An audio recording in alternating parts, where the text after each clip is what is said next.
তোমাদের শুভেচ্ছা জানাই আমাদের প্রজন্মের পক্ষ থেকে।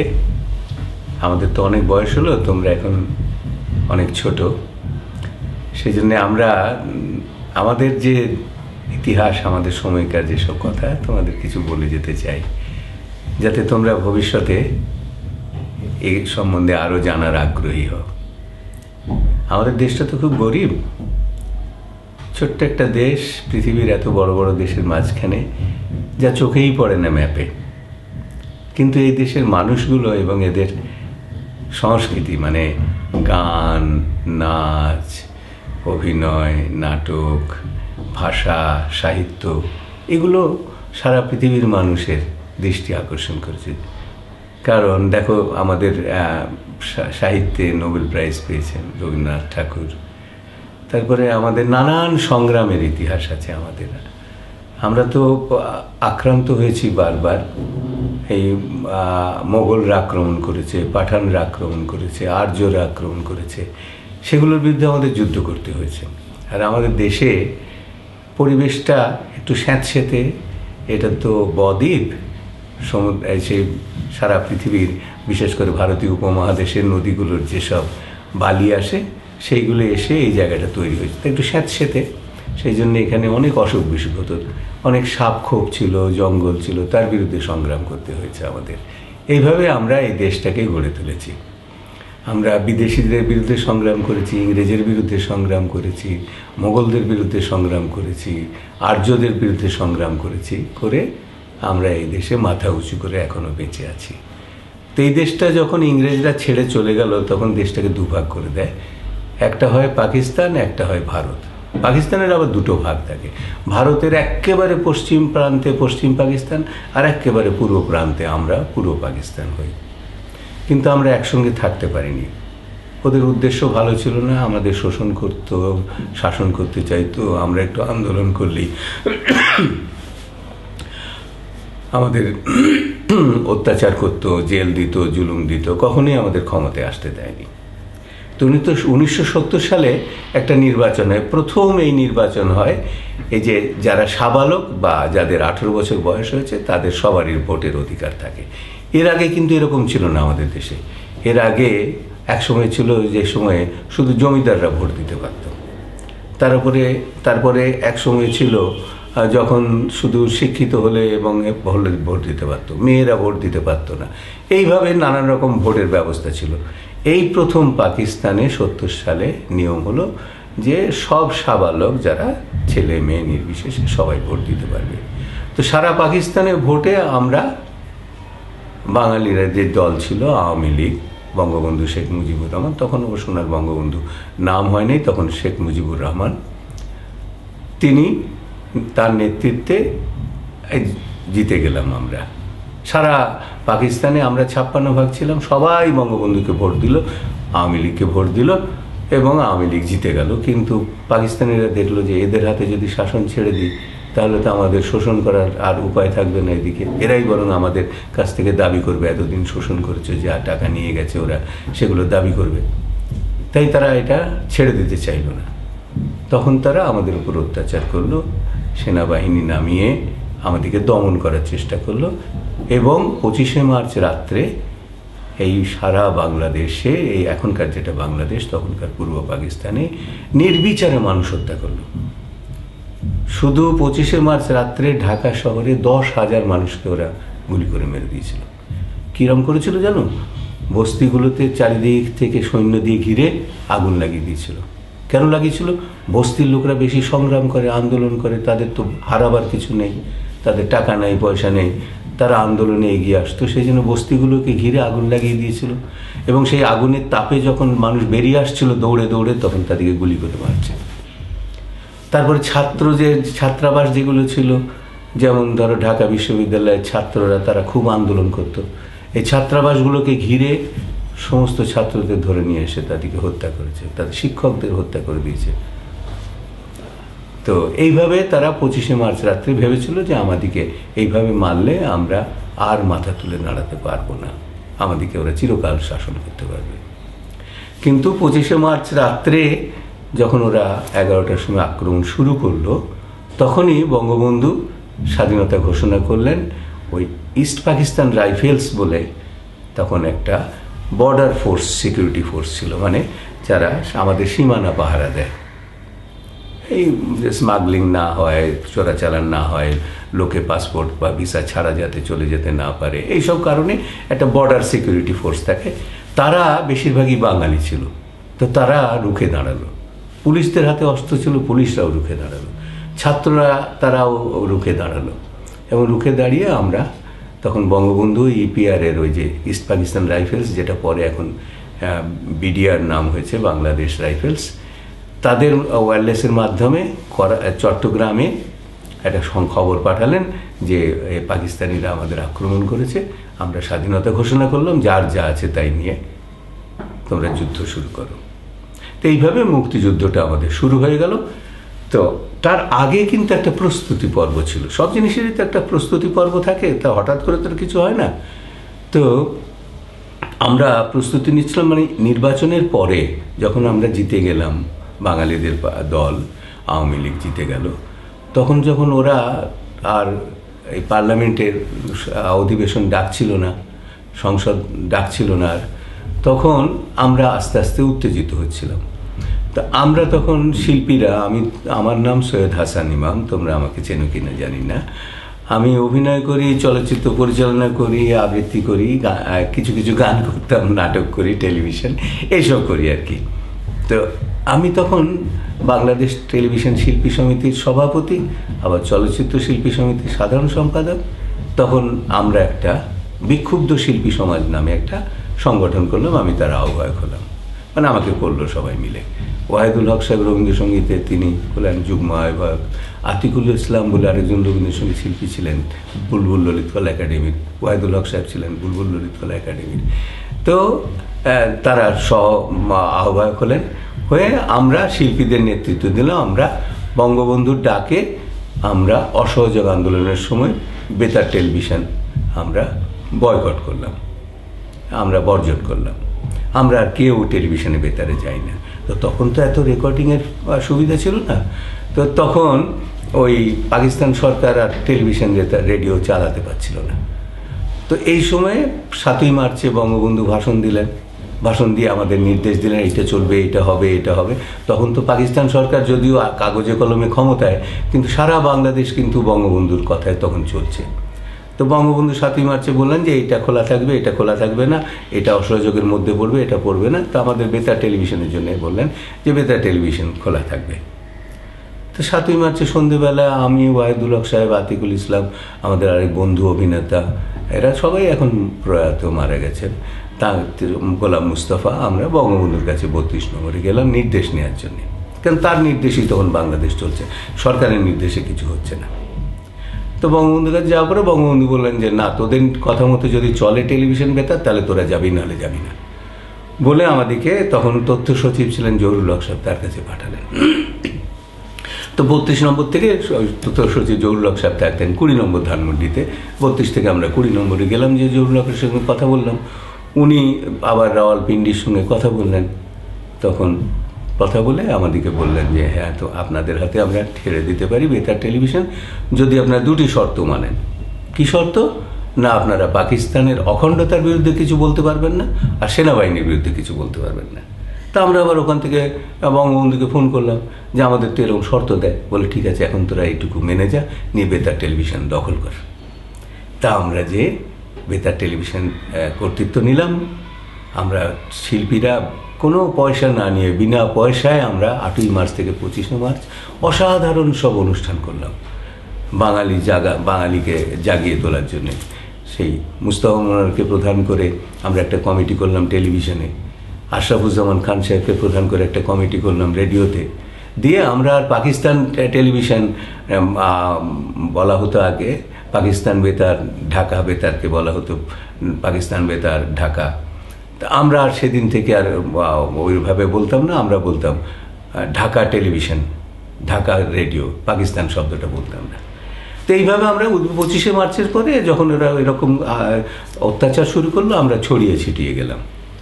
তারপরে আমরা 5 জন আমরা মুক্তিযুদ্ধে যোগ দিতে গেলাম, মাগুরায় যে যোগ দিলাম, ওরা আমাদের পাঠালো ভারতে অস্ত্র জোগাড় করার জন্য। তো আমরা যখন কলকাতায় গেলাম, যে দেখলাম তাজউদ্দিন সাহেব কলকাতায় এসেছিলেন, তিনি গেছেন দিল্লিতে। তাজউদ্দিন সাহেব 5 তারিখে এপ্রিল মাসে ফিরে আসলেন দিল্লি থেকে। এসে সিদ্ধান্ত হলো যে প্রবাসী সরকার গঠন করা হবে। তো প্রবাসী সরকার 10 তারিখে গঠন করা হলো। প্রবাসী সরকার মানে দেশে তো আর আমরা স্বাধীনতা ঘোষণা করেছি, কিন্তু দেশটা তো আর আমাদের হাতে নাই, তখন তো শত্রুদের হাতে, পাকিস্তানিদের হাতে। তা আমরা প্রবাসে যে একটা সরকার গঠন করলাম আমরা। আর এই যে সৈন্যরা যারা এখানে আমাদের অত্যাচার করছিল, তারা এটাকে দখল করে রাখলো। সেই জন্যে আমাদের স্বাধীনতা দিবস কবে? 26শে মার্চ। কেন 25শে মার্চে রাত্রি 12টার পরে বঙ্গবন্ধু স্বাধীনতা ঘোষণা করেছিলেন। কিন্তু স্বাধীনতা ঘোষণা করলেই তো হয় না, দেশটাকে দখল করতে হয়, দেশটা আমাদের নিয়ন্ত্রণে আনতে হয়। সেইটা আমরা আনলাম 16ই ডিসেম্বর বিজয়ের পরে। তার মানে আমাদের দুটো দিন, একটা হলো স্বাধীনতা দিবস 26শে মার্চ, আরেকটা হলো 16ই ডিসেম্বর হচ্ছে বিজয় দিবস। আমরা দেশটাকে নিজেদের হাতে আনলাম। স্বাধীন তো আমরা হয়েছি 26শে মার্চে, কিন্তু 16ই ডিসেম্বরে আমরা বিজয় করলাম দেশটাকে, আবার আমাদের দেশটাকে ফিরে পেলাম। তো যাই হোক, তো বঙ্গবন্ধুকে তো তার পাকিস্তানিরা ধরে নিয়ে চলে গেল পশ্চিম পাকিস্তানে, অ্যারেস্ট করে। তাজউদ্দিন সাহেব, অন্যান্য যারা MNA বলতো তখন, member of the national assembly, আর একটা হলো মেম্বার অফ দ্য পার্লামেন্ট। তো একটা MP, একটা MNA। তো MP MNA যারা নির্বাচিত হয়েছিলেন, ইস্ট পাকিস্তানের জন্য MNA, আবার সারা পাকিস্তানের জন্য MP, এরা যারা আওয়ামী লীগের নির্বাচিত হয়েছিলেন, তারা সবাই চলে গেলেন দেশ ছেড়ে প্রবাসে। প্রবাসে কোথায়? পশ্চিমবঙ্গে, ভারতের। সেখানে যেয়ে আমরা মুজিবনগর সরকার গঠন করলাম 10 তারিখে এপ্রিল মাসে। 17 তারিখে সেই মুজিবনগর সরকার মেহেরপুরের মুজিবনগরের শপথ গ্রহণ করলো। সেটা তখন মেহেরপুর ছিল, এখন সেটাকে মুজিবনগর নাম দেওয়া হচ্ছে। একটা মঞ্চ করে শপথ নেওয়া হলো। তো বঙ্গবন্ধুকে আমরা রাষ্ট্রপতি করলাম, যদিও তিনি পাকিস্তানিদের হাতে ধরা ছিলেন। আর তার নজরুল ইসলাম সাহেবকে, অধ্যাপক নজরুল ইসলাম সাহেবকে আমরা করলাম উপরাষ্ট্রপতি, কিন্তু ভারপ্রাপ্ত রাষ্ট্রপতি, যতদিন না বঙ্গবন্ধু ফিরে আসছেন। আর তাজউদ্দিন সাহেব হলেন প্রধানমন্ত্রী। আর 3 জন মন্ত্রী হলেন খন্দকার মুশতাক, আর কামারুজ্জামান হেনা ভাই, আর ক্যাপ্টেন মনসুর আলী। তো পরে এই খন্দকার মুশতাক চক্রান্ত করে বঙ্গবন্ধুকে হত্যা করে। সেই জন্যে এর নামটা আমরা ঘৃণা ভরে উচ্চারণ করি। এখন আমরা গর্ব ভরে আর 4 জনের নাম করি, আর ঘৃণা ভরে খন্দকারের নাম করি।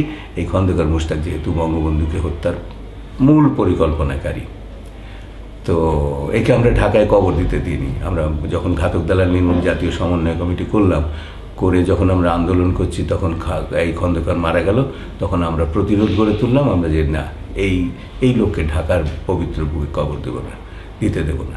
তখন তাকে নিয়ে যে তার গ্রামের বাড়িতে যে কবর দিয়েছে। যাই হোক, এগুলো তো অনেক ঘটনা। তা আমরা মুক্তিযুদ্ধের সময় ওইখানে তখন তাজউদ্দিন সাহেবকে আমরা যে ধরলাম যে আমাদের তো একটা বেতার দরকার, না হলে তো দেশের মানুষ জানতে পারবে না যে আমরা যুদ্ধ করছি, কি করছি না করছি। এর আগে একটা ঘটনা ঘটেছিল।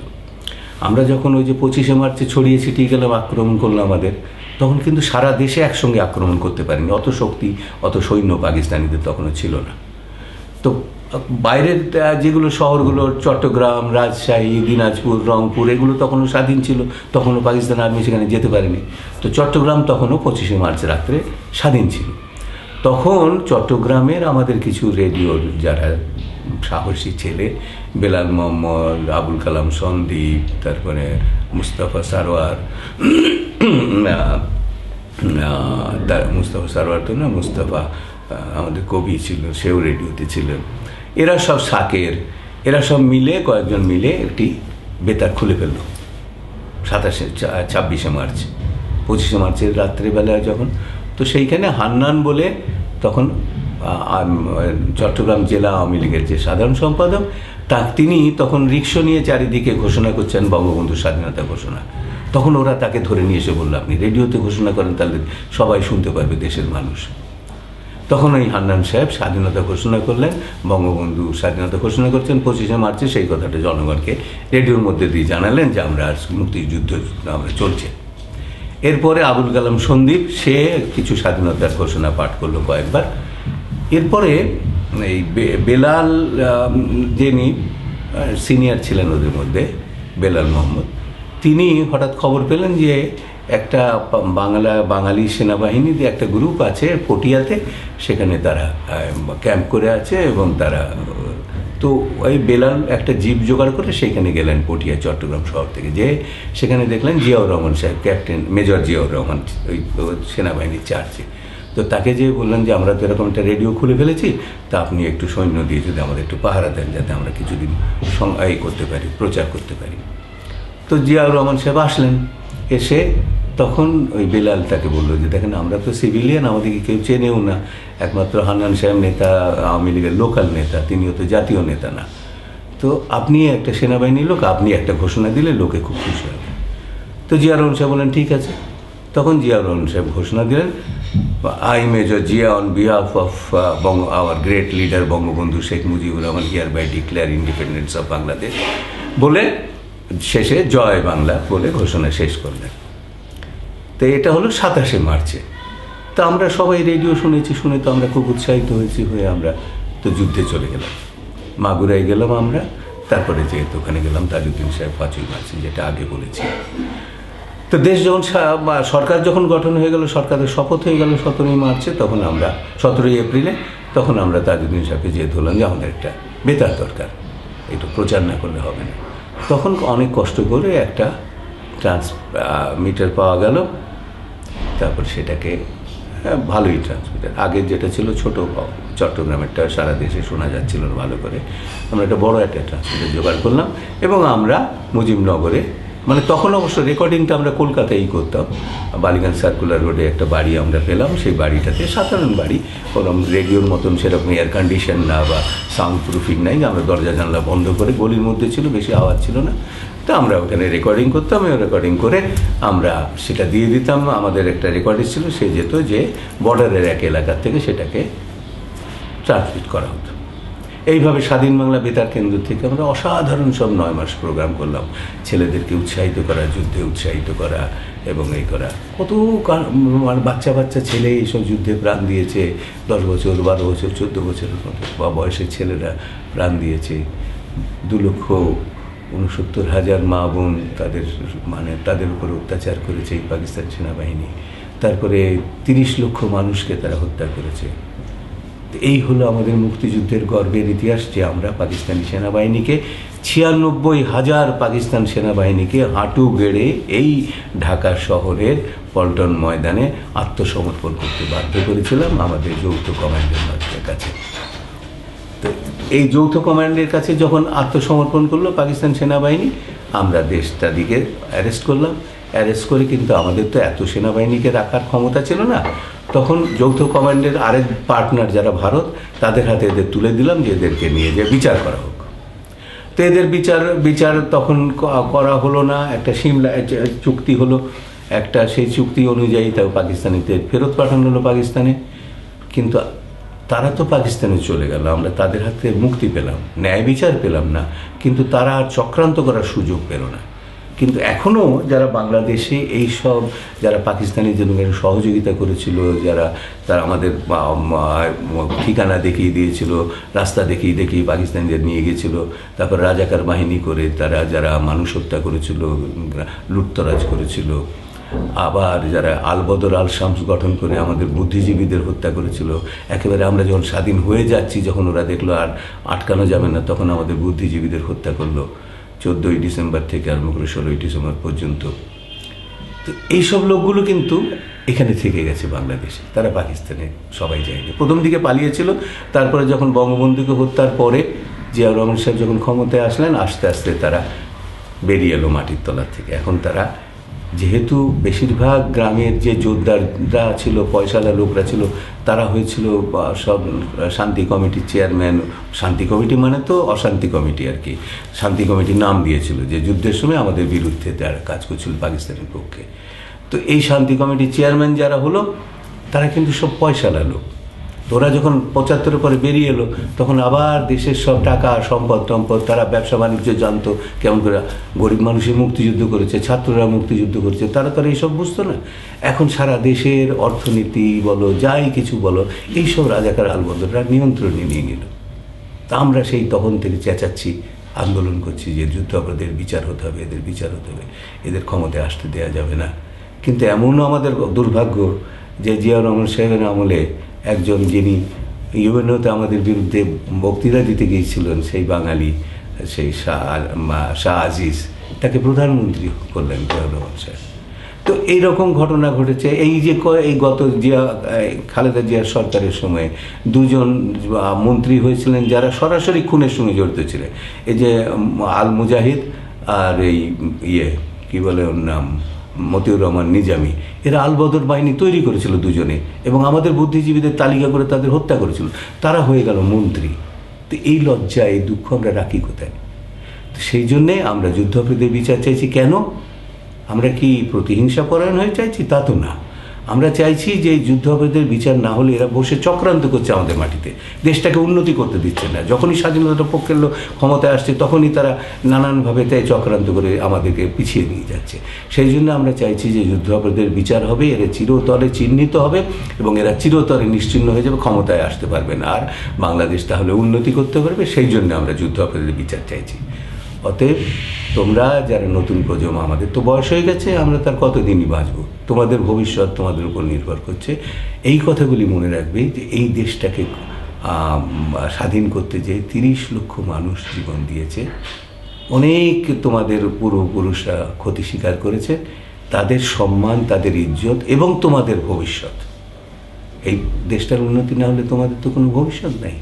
তো তোমাদের ভবিষ্যৎ নিশ্চিত করতে হলে এই রাজাকার আলবদরদের, যারা বাংলাদেশে বিশ্বাস করে না, বাংলাদেশের বিরুদ্ধে চক্রান্ত করে যাচ্ছে এখনও পর্যন্ত, তখনও করেছিল, তাদেরকে নিশ্চিহ্ন করতে হবে। এবং মুক্তিযুদ্ধের আমাদের একটা চেতনা ছিল, মানে আমরা একটা বিশ্বাস নিয়ে মুক্তিযুদ্ধ করেছিলাম। সেই বিশ্বাসটার ছোট করে বলতে গেলে 4টে মূলনীতি ছিল। একটা হচ্ছে ধর্মনিরপেক্ষতা, মানে সব ধর্মের মানুষ সমান, সরকারের কোনো ধর্ম থাকবে না। সরকারের কি কিয়ামতের দিন বিচার হবে মানুষের মতন যে ধর্ম থাকবে? সরকারের কোনো ধর্ম থাকবে না, সরকার সব ধর্মের পক্ষে থাকবে, আর সব ধর্মের মানুষ তারা ধর্ম পালন করতে পারবে। এমনকি যারা ধর্মে বিশ্বাস করে না তারাও এই দেশের মাটিতে নিশ্চিন্তে থাকতে, তাদের উপরও কোনো অত্যাচার হবে না। এই হচ্ছে ধর্মনিরপেক্ষতা। আর সমাজতন্ত্র, সমাজতন্ত্র মানে হচ্ছে কি? সমাজতন্ত্র মানে তো এমন বড় কিছু না। এই বাংলাদেশের মাটির তলায় হোক, পানির তলায় হোক, আকাশে হোক, এই আমাদের যে 54,000 বর্গ মাইল এবং যে আমাদের সমুদ্র সীমা, এর মধ্যে যত সম্পদ আছে, এই সম্পদের মালিককে আমাদের দেশের মানুষ, তাই না? সারা দেশের সব মানুষ সমানভাবে মালিক, কেউ বেশি মালিক না, কেউ কম মালিক না। এটি হচ্ছে সমাজতন্ত্র। মানে আমরা সবাই সমানভাবে ভাই ভাই হিসাবে ভাগ করে সমান। আমাদের যদি দুঃখের দিন আসে দুঃখটাও ভাগ করে নেব, সুখের দিন আসে সুখটাও ভাগ করে নেব, ধন আসে, যদি ধন সম্পদ আসে তাও ভাগ করে নেব, যদি অভাব আসে তাও ভাগ করে নেব। এটা হচ্ছে সমাজতন্ত্র। এই সমাজতন্ত্র, ধর্মনিরপেক্ষতা আর জাতীয়তাবাদ। জাতীয়তাবাদ কি? আমরা বাঙালি। আবার উপজাতি, ছোট ক্ষুদ্র জাতিসত্তা যেগুলো আছে, তারা কি? কেউ সাঁওতাল, কেউ গারো, কেউ হচ্ছে মগ। তো এরা, তাদেরও একটা সংস্কৃতি আছে। অতএব যার যা ভাষা, যার যা সংস্কৃতি আছে তাই নিয়ে মাথা উঁচু করে বাংলাদেশে থাকবে। তাদের জাতীয়তাবাদটা রক্ষা হবে। আর আমরা অধিকাংশ মানুষ যেহেতু বাঙালি, অতএব আমাদের দায়িত্ব হচ্ছে যে ক্ষুদ্র জাতিসত্তাগুলি যাতে তাদের যে জাতীয়তাবাদ সেটাকে রক্ষা করে এই বাংলাদেশ সবাই মিলে আমরা একসঙ্গে থাকতে পারি, তাই না? তাহলে হলো কি? ধর্মনিরপেক্ষতা, সমাজতন্ত্র, জাতীয়তাবাদ, আর কি? গণতন্ত্র। গণতন্ত্র, আজকের যে গণতন্ত্র আছে তা না, সঠিক গণতন্ত্র। আজকে যে প্রচার মাধ্যমগুলো অনেকের হাতে আছে, তারা যাকে প্রচার করে দেবতা বানিয়ে দিচ্ছে, যাকে প্রচার করে, যার নামে প্রচার করছে অপপ্রচার, তাকে শয়তান বানিয়ে দিচ্ছে। মানুষ ঠিক মতো বিচার করতে পারছে না। আবার যাদের টাকা আছে তারা ভোট কিনে নিচ্ছে, যাদের শক্তি আছে তারা ভোট দখল করে নিচ্ছে। এই গণতন্ত্র না। সাধারণ মানুষ যাতে সুষ্ঠু সুন্দর পরিবেশে নিজের মতটা প্রকাশ করতে পারে এবং মানুষকে ভোট দিয়ে নিজের মতো একটা সরকার গঠন করতে পারে, যে সরকার বাংলাদেশের উন্নয়ন করবে সেরকম একটা সরকার। তাহলে এই 4টে মূলনীতিতে তোমরা বিশ্বাস করবে এবং ভবিষ্যতে বাংলাদেশ এই 4 মূলনীতির উপরে তোমরা গড়ে তুলবে। আমরা তাহলে কবরে যেও শান্তি পাবো।